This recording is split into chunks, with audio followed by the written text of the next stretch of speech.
السلام علیکم. کله چې موږ تاسو وغواړو باید ماشوم څنګه غلی کړو یا څنګه شیدې ورته ورکړو یا څنګه وکړو خپل کور کار ته ځان وزګار کړو، ماشوم څنګه باید غلی کړو، باید څنګه طریقه یې وشي، باید څنګه یې وپالو، باید څنګه یې غټ کړو. زه اوس تاسو ته وایم کله چې زموږ او تاسو سهار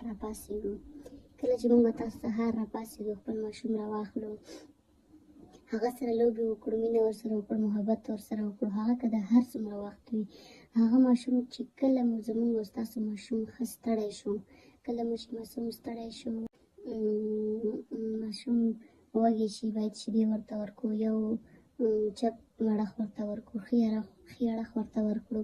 کله مو چې په چپ اړخ ته موړ کړو، په ښي اړخ ته موړ کړو، له هغه نه بعد موږ او تاسو کولی شو که چېرته ماشوم وغواړي خوب ورته ورشي، ستړی وي، باید ماشوم راواخلو، موړ یې کړو، ویې تړو.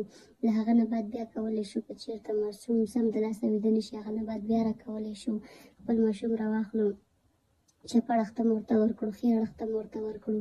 له هغه نه بعد موږ تاسو کولی شو چې خپل ماشوم راواخلو، په زانګو کې واچوو. که چېرته ماشوم ته ژر خوب ورشي نو باید هماغه په شیدو باندې وده کړو. که بیا داسې نه کېږي، بیا ماشوم موړ وي یا خوب ورته نه ورځي یا بله څه ستونزه وي، بیا یې موږ تاسو کولی شو چې خپل ماشوم زانګو کې واچوو، زانګو کې وزنګوو.